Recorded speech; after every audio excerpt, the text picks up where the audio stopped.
Nafarrera erabaki dutenek nolabait ere, edo estandardizatu dutenak, izan dira idazleak.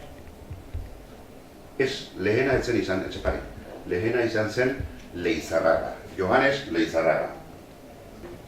Eta bazituen lagunak ere, zenta, berau, Lapurdikoa izanik, bazuen Johannes Etxeberri, izeneko adiskide bat hor.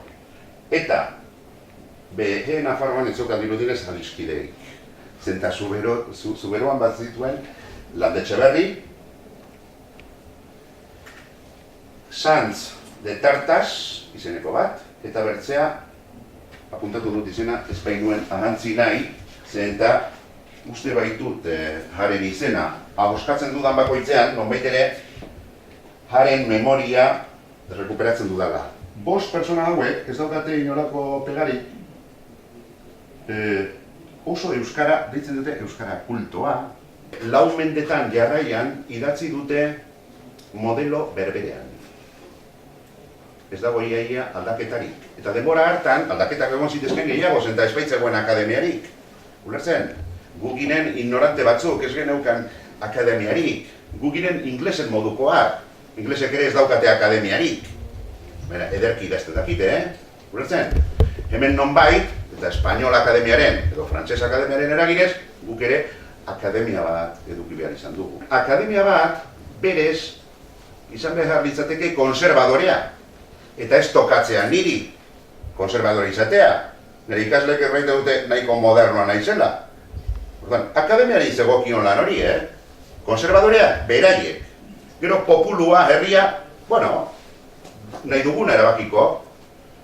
Orduan, zer gertatu da hemen zenta, zergatik ez dira kointziditzen. Zergatik euskara eta nafarrera, 4 mendetako nafarrera hau, ez dira kointziditzen. Faktore desberdinak egon dirateke, zenta hemen Euskara Batu honek badu parte bat, erdia,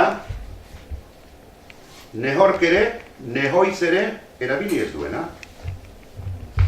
Nondik atera dute? Haiek erantzun beharko lukete, Zenta Euskara Batuaren erdia sekulan ez da erabili izan. Ez da, hombre, erabili zen, baina galdu, ez. Zientifikoki demostratu ahal da, ezen Euskara Batuaren erdia inventatuta dagoela. Eta modu deskaratuan inventatuta. Eta tipo honetako personak, eta urrengo mendeko idazleak ere ignoratuaz. Eta, nire ustez, zapalduaz. Ignoratzea da, nolabait ere, zenta urrengo mendean gomaitzien, materre. Frantses etorrikoa euskaldun berria, euskaraz idazten duena, atxular bera baino lehenago. Eta atxularrek bezain ongi. Badaude, 20 bat, biltzen direnak hor, Donibane Lohitzun inguru hortan, Sarako eskola formatzen dute, nolabait ere, lehenbiziko liburu hau kontutan harturik, eta oso desberdin ere hitz egiten ez baitzuten, zer gertatzen da, berdin idazte dutela. Orduan, formatzen da literatur tradizione bat,